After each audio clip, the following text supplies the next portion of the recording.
Un placer estar nuevamente con ustedes después de algún tiempo largo y también mirar hermanos y hermanas, rostros nuevos que están luchando juntamente con ustedes, nuestro hermano Álvaro, su familia, algunos otros que no había visto.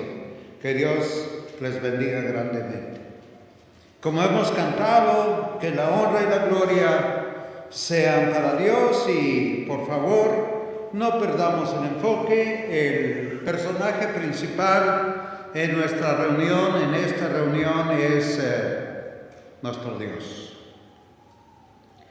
Y venimos a adorarle a Él, venimos a tratar de despertar su complacencia, su agrado, que Él esté contento. Y como siempre digo, y si nosotros también estamos contentos, pues es algo extra. Pero el propósito es que Él esté contento, no nosotros necesariamente. Gracias por darme la oportunidad de presentar la palabra delante de ustedes y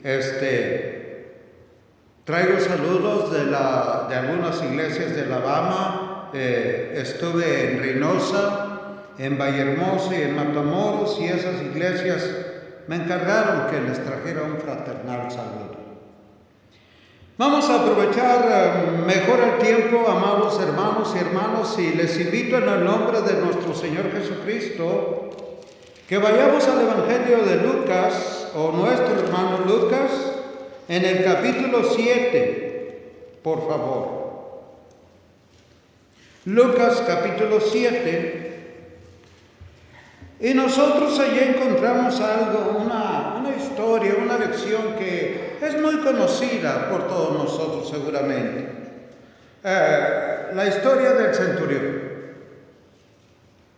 Allí en Lucas capítulo 7 se encuentra, y también se encuentra en algunos otros evangelios. Y dice así nuestro Señor Jesucristo, versículo 1, cuando terminó todas sus palabras al pueblo que le oía, se fue a Capernaum, y el siervo de cierto centurión a quien éste apreciaba mucho, estaba enfermo y a punto de morir.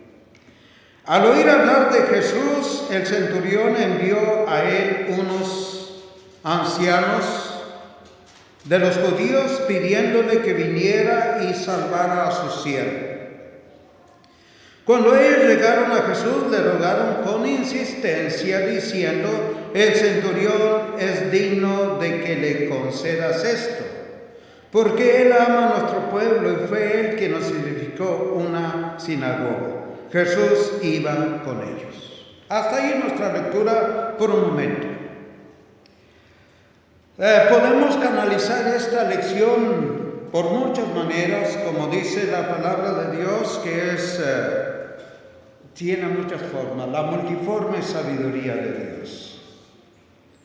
Y esas formas de enseñanza de un solo pasaje, sin ser ajenos al contexto, sin torcer el contexto o al decir algo que Dios no quiso decir, algo que el Espíritu Santo no quiso decir. Podemos aprender para nosotros, los cristianos, y podemos aprender para comenzar a ejercitar, a practicar nuestra fe para el servicio de Dios. Pero ya como creyentes, ya como cristianos y cristianas, no solamente como oyentes. Y vemos allí que el versículo dice que cierto centurión, no se le da nombre, no se nos dice detalles de él, ni nada de su nombre, su familia, nada de eso. Pero nos dice lo suficiente para que nosotros valoricemos el poder de Cristo, la divinidad de nuestro Señor Jesucristo, y ese poder tan maravilloso que aún está en nuestro alcance ahora, en este día, en este momento. Dice el siervo, el versículo 2, el siervo de cierto centurión simplemente, a quien éste apreciaba mucho, estaba enfermo y a punto de morir. Claro que esto sucedió, no fue una historia inventada por una mente fantasiosa, fue una realidad, pero hace muchos años atrás, pero sigue teniendo el mismo valor, la misma fuerza que tuvo desde el principio. Y en aquel tiempo, aquí dice las versiones de nosotros generalmente siervo, pero literalmente era un esclavo. Y los esclavos de aquel tiempo, algunos no eran como nosotros tenemos en nuestra mente de la esclavitud.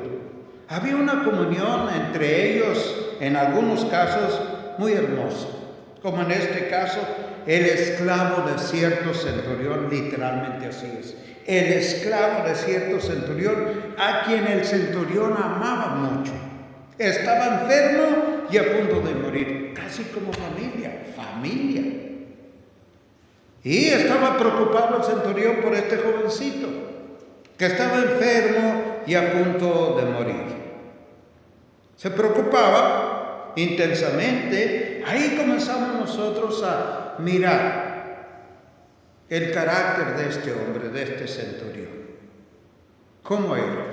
Dice Jesucristo que por los frutos vamos a conocernos los unos a los otros. Y aquí podemos ver si se preocupaba por un esclavo joven y de esta manera tan intensa refleja el carácter de este centurión. Y dice que el versículo 3, al oír hablar de Jesús, el centurión envió a él unos ancianos de los judíos, pidiéndole que viniera y salvara a su siervo. Salvara no de el perdón de sus pecados ni nada de eso, sino de su enfermedad.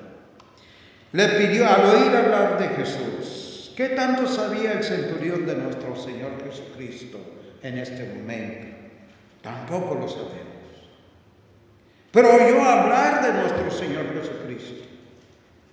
Y él tenía una necesidad especial y personal. Y sabía que no era merecedor, que no era digno de pedir esta clase de ayuda a un judío. Y mucho menos un judío de la reputación de nuestro Señor Jesucristo. Oyó hablar de Jesús, el centurión, y envió a él unos ancianos de los judíos pidiendo que viniera y salvara a su siervo, curara a su siervo, sanara a su siervo. Hasta ahí se atrevió este centurión para que este joven enfermo, su esclavo, quedara sano. Traspasó sus límites como gentil. Pero primero oyó hablar de nuestro Señor Jesucristo, obviamente oyó hablar del poder de Cristo, de sanar, tal vez había algo de la doctrina de nuestro Señor Jesucristo, pero aquí nuestra mente se va al poder sanador de Cristo, milagroso, ilimitado. Y dice allí que envió a unos ancianos de los judíos pidiendo que viniera y sanara a su enfermo. Sabemos perfectamente que la comunión entre gentil y judío era hostil, era áspera, no se llevaban bien. Especialmente de parte del judío, que era dominado por el romano, por el gentil. Pero este centurión tenía una manera de ser, un carácter, una forma de ser tan hermosa, y no solamente palabras, hechos, que venció con el bien el mal. Se ganó a los judíos. Y los judíos, cuando este centurión le pide a algunos ancianos de los judíos, probablemente algunos de estos ancianos eran parte del Sanedrín, de los principales de los judíos, y no le niegan el favor. Van, se apuran. Eso es algo admirable y una enseñanza para nosotros. Tenemos gente a nuestro alrededor, tenemos enemigos también. Tenemos que enseñar y ganar la confianza de la gente. Pero eso se gana, no se demanda, no se exige. ¿Y cómo se gana? Como este centurión, con su carácter, con su manera de ser, haciendo favores, ayudas, visitando, dejando nuestros propios trabajos, nuestros propios intereses por los intereses de los demás. Y así la gente va a decir, esta persona verdaderamente que se preocupa por mí. Y cuando la gente es como el judío aquí, o los judíos, van viendo que todos los demás gentiles, todos los demás romanos y soldados y tal vez centuriones no eran igual que este. Este es diferente, porque nos trata diferente, nos mira diferente, nos ayuda, procura, y está tan preocupado por un esclavo también. Aquí hay muchas cosas para nosotros que nos decimos con mucho orgullo porque lo somos, cristianos. Pero muchas veces demandamos en lugar de vencer con el bien el mal. Criticamos en lugar de vencer con el bien el mal, tomar el tiempo, ayudar, abrir las escrituras y enseñar.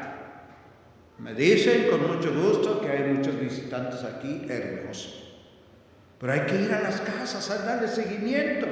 Pero tenemos tanto trabajo secular, tantas ocupaciones, que tal vez ni siquiera les hemos dado una visita a los que solitos están llegando. ¿Y cuándo va a haber bautismos así? ¿Cuándo va a haber personas si no vamos? Nada más con la venida aquí a la reunión, suficiente, está escuchando, es suficiente y ya. No, así no es. Así no funcionan las cosas. La reunión es la cereza del pastel. Yo no sé si ustedes entiendan esa expresión, pero yo sé que muchos de ustedes sí. Hay que ir, hay que buscarlos, hay que dejar el trabajo secular, hay que dejar la familia también. Muchas veces por ganar una alma, por convencerla de que somos diferentes, de que somos cristianos, de que tenemos la verdad, de que Cristo está con nosotros y nosotros con nuestro Señor Jesucristo. El centurión los venció a los judíos. Dice el versículo 4, cuando ellos llegaron a Jesús, le rogaron con insistencia. Observen esa frase, le rogaron con insistencia. Los judíos intercediendo por uno judío. Le rogaron a Jesucristo, que muchas de las veces ellos, los judíos, rechazaban a Cristo, no aceptaban a Cristo. Ahora por un gentil le están rogando a Jesucristo con insistencia. Le rogaron a Jesucristo con insistencia diciendo, el centurión es digno de que le concedas esto. Merece, es digno que le concedas esto. Cosa increíble, un judío hablando así de un no judío. En ese tiempo, especialmente. El centurión merece que le ayudes, Jesús, que vayas y sanes a su esclavo, a este joven. Ese era el concepto que el judío tenía del centurión. Es tan bueno, Es tan sincero, tan amoroso, tan noble, que merece y van a interceder en favor de un no judío. Y merece que le concedas que vayas, y dice, y fue. Cristo fue. Eso es más maravilloso. Tiene más fuerza, más poder, porque Cristo dijo, es cierto, así es. Y va Jesucristo a sanar, dice el versículo 4, que fue nuestro Señor Jesucristo. Ahora dice el 5, tienen muchas razones, pero mencionan algunas, porque Él ama a nuestro pueblo, y no solamente al pueblo judío, a la gente judía. Ama a nuestro pueblo. Y fue Él que nos edificó la sinagoga. Ustedes saben lo difícil que es edificar un lugar de reunión. Y lo costoso que es edificar un lugar de reunión. Y los años que se puede llevar edificar un lugar de reunión. Obviamente este centurión tenía los recursos. Pero no le dolió usar los recursos. Ama a nuestro pueblo, pero no solamente hablaba al pueblo judío, amaba al Dios de los judíos, amaba la ley del Dios de los judíos. Y ahí va. Ellos dan testimonio. No es necesario andar diciendo, yo hago esto, yo hago esto otro, yo hago esto otro, como algunos. Cuando lo hacemos, la gente lo va a decir, sea bueno o sea malo. Si yo hago algo malo, la gente va a decir todo lo malo que yo hago. Si yo hago algo bueno, la gente va a decir todo lo bueno que yo hago. No necesito ya andarlo diciendo. Y aquí son ellos que están dando testimonio de este centurión. Es digno porque Él ama a nuestro pueblo y fue Él que nos edificó la sinagoga. Dice el 6, Jesús iba con ellos. Ahí va Jesús.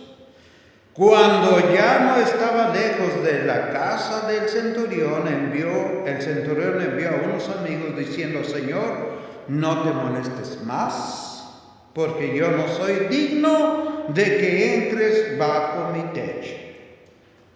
¿Se fijan? El versículo 6, Jesús iba con ellos, pero cuando ya no estaba lejos de la casa, el centurión envió a unos amigos diciendo, Señor, le llama Señor. Y esto no es como ahora usamos esta palabra, el Señor Juan, el Señor Víctor, el Señor, quien quiera que sea, ¿no?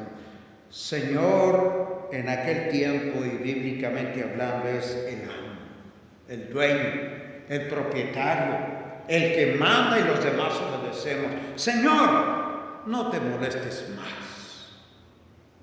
¿Qué tanto sabía el centurión de nuestro Señor Jesucristo? No lo sabemos. ¿Qué tanto sabía de su divinidad? De ser Dios nuestro Señor Jesucristo, no lo sabemos. Pero el centurión ya tenía en su corazón algo hermoso, algo maravilloso. Ya tenía fe, ya tenía confianza en nuestro Señor Jesucristo y la está ejercitando. Señor, no te molestes más. Dice, no te molestes más porque no soy digno de que entres bajo mi techo. ¿Se fijan? Los judíos tienen un concepto, una manera de pensar diferente que el mismo centurión. El centurión dice, no merezco, ni siquiera que entres bajo mi casa, bajo mi techo. Y los judíos decían, es digno. Pero él se consideraba insignificante. Él era humilde. Y no era porque tenía una baja autoestima. Era un centurión romano. Los romanos dominaban a los judíos en aquel entonces. Y no era cualquier soldado romano. Un centurión estaba a cargo de 100 soldados romanos. Y para llegar a ese puesto de centurión, este hombre era inteligente. y con mucha habilidad, muchas estrategias de guerra, muy inteligente y muy capaz, pero muy humilde, muy amoroso, muy noble. Y él dice, no merezco, soy insignificante, no te molestes, no entres bajo mi techo.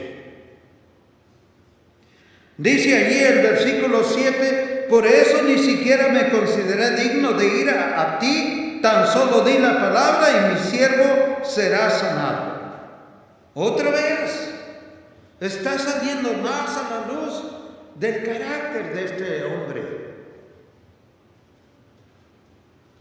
Bueno, noble, humilde, inteligente, sabio, era un estratega de guerra, un experto en la guerra. Él tenía autoridad sobre 100 soldados, no cualquier cosa, y con estas virtudes tan maravillosas. Por eso ni siquiera me consideré digno de ir a ti, tan solo di la palabra y mi siervo será sanado. ¿Por qué no fue el centurión a pedirle esto a nuestro Señor Jesucristo la primera vez? Porque él sabía que estaba traspasando sus límites. Y sabía que estaba violando la ley de los judíos. Que a un judío, por la ley de Dios, no era permitido entrar en la casa de un gentil. Y estaba pidiendo un favor personal.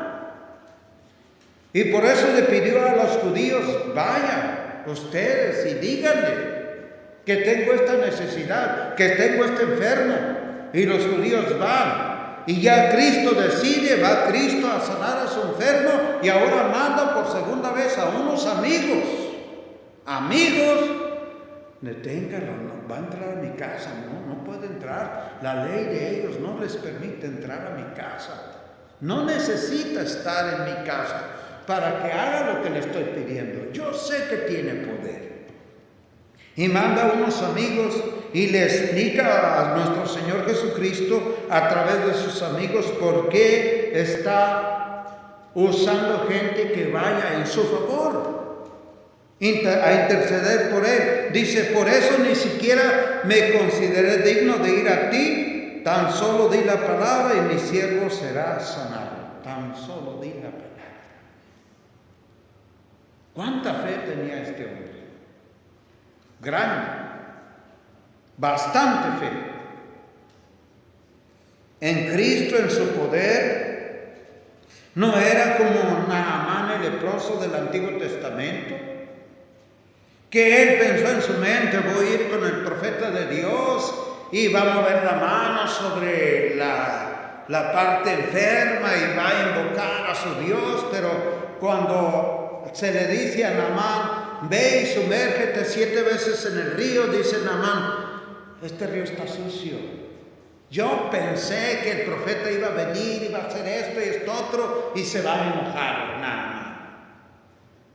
Este hombre dice, no tienes que estar con mi enfermo, no tienes ni siquiera que mirarlo.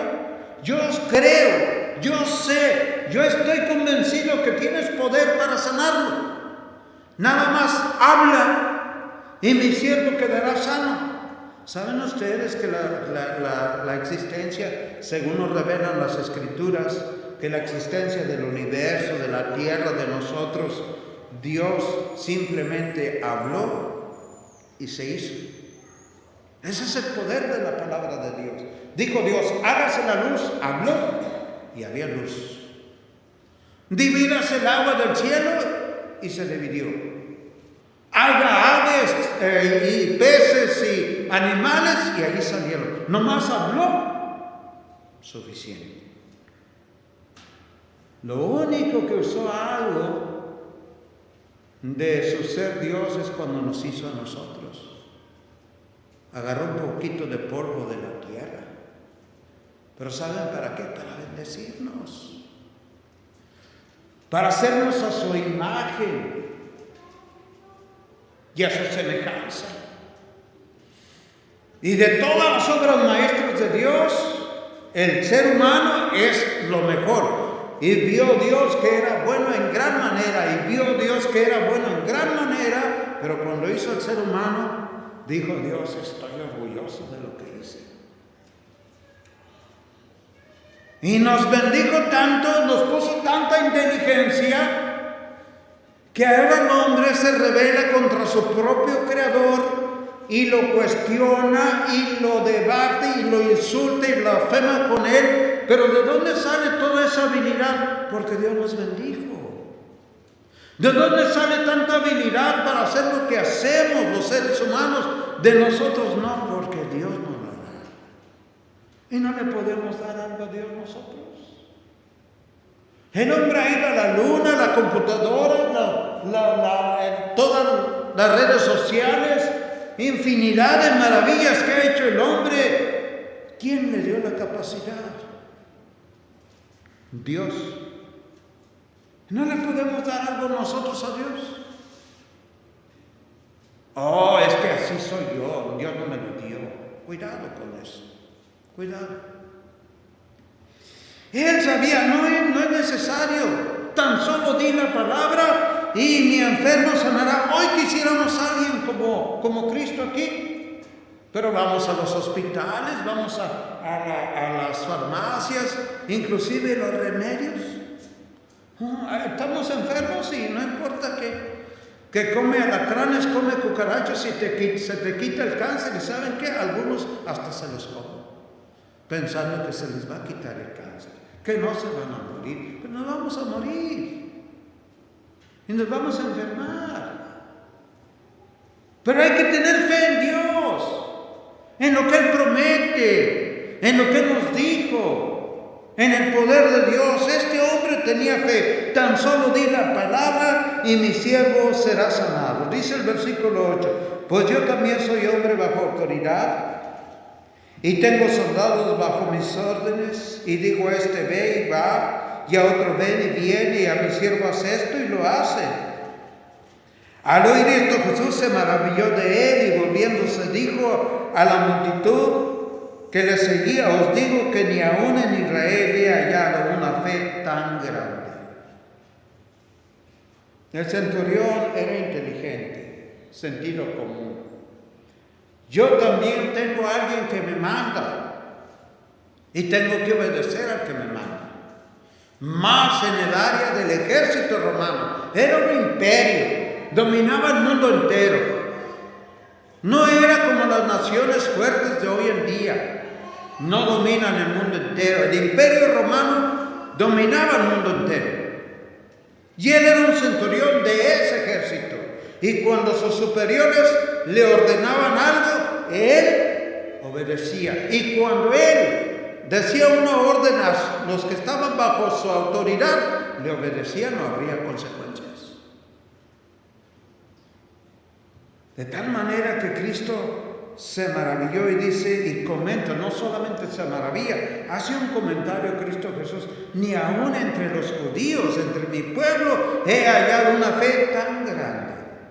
Los judíos se jactaban mucho de Dios, de las cosas espirituales, de la fe, de todo eso, pero solamente 2 veces en el Nuevo Testamento se encuentra, en toda la Biblia, se encuentra esa frase, una fe tan grande.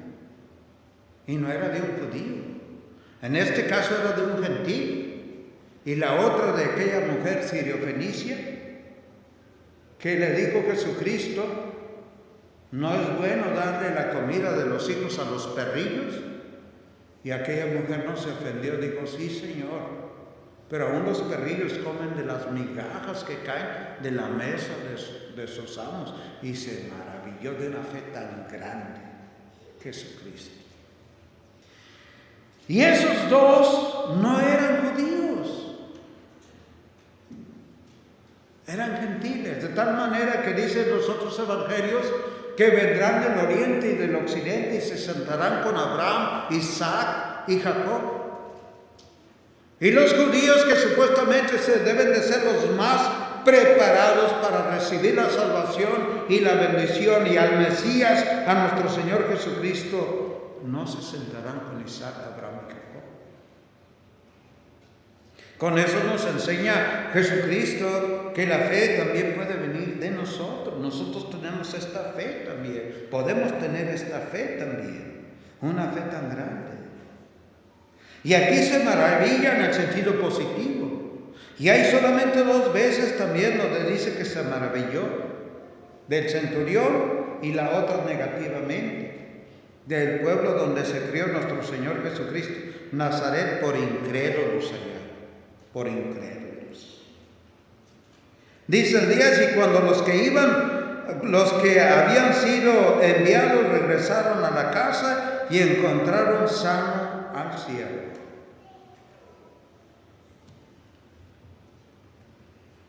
Yo sé que aquí hay gente que cree en Cristo, que cree en la divinidad de nuestro Señor Jesucristo, que es Dios,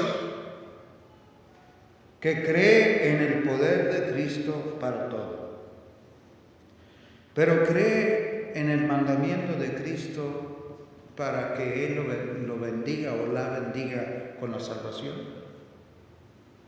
Cristo dijo: vayan y prediquen el Evangelio. El que crea y sea bautizado será salvo. No de una enfermedad, de los pecados. Y tendrá la esperanza de la vida eterna. Y de las consecuencias del pecado, del infierno. Pero cuando hablamos de infierno, pensamos que no existe, que no es verdad. Y que jamás vamos a llegar allí. Cuando hablamos de la muerte, pensamos que no vamos a morir, que es para los demás, pero hoy no me toca a mí, ni mañana, ni dentro de 10 años. Mentira. Nos puede tocar. No sabemos. Somos como la neblina, como la niebla. Cristo tiene poder, pero necesita creer usted. Cristo nos dejó un plan de salvación, pero necesita creerlo. Pero no solamente creerlo, externarlo de su boca. No merezco, pero lo necesito. No soy digno, pero lo necesito. Y piensa que el infierno no existe y que usted personalmente jamás va a llegar allí. Por eso no ha obedecido, por eso no se ha bautizado, porque cree que no va a llegar al infierno. Pero si usted cree en Cristo, debe de creer que existe el infierno y que sin las reglas de Cristo, sin obedecer los mandamientos de Cristo, vamos a ir al infierno. Pero tenemos la oportunidad de obedecer, de creer y ponerlo en práctica y desde ahora tener la paz, la tranquilidad. Ya no voy a ir para allá. Voy a luchar día a día. Voy a esforzarme, voy a sacrificarme día a día para no llegar allá y llegar donde está el pueblo de Dios, donde están los que son míos, los nuestros, los nuestros. ¿Cree usted? Este centurión creía de una manera a tal grado que Cristo, nuestro Señor Jesucristo, se quedó maravillado, asombrado. ¿Obedeció después el centurión? No lo sabemos, pero estaba esperando una oportunidad pequeña para hacerlo. Seguramente lo hizo. No lo puedo asegurar, pero así como vemos aquí, lo hizo. ¿Por qué esperar? ¿Por qué tomar el riesgo de llegar al infierno? Cuando hoy, en este día, en este momento, Cristo, no nosotros, Cristo le está dando la oportunidad todavía de librarse de eso y obedecer a Dios.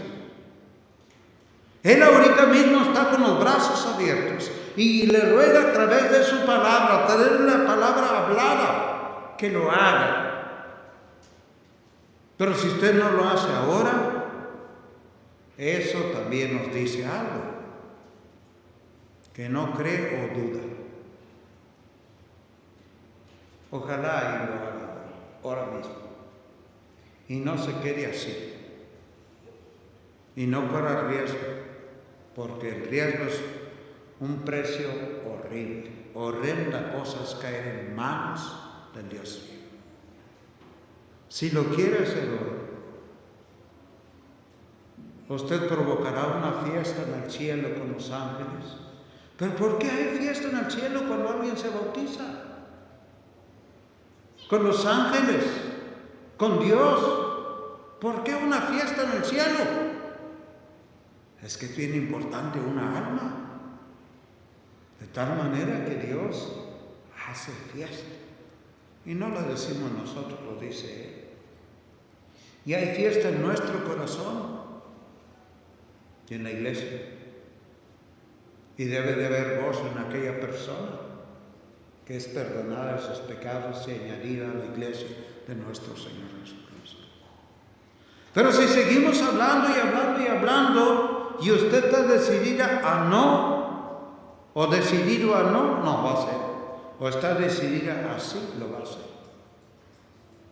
Que Dios te bendiga y que Dios los bendiga, y gracias, hermanos y hermanas.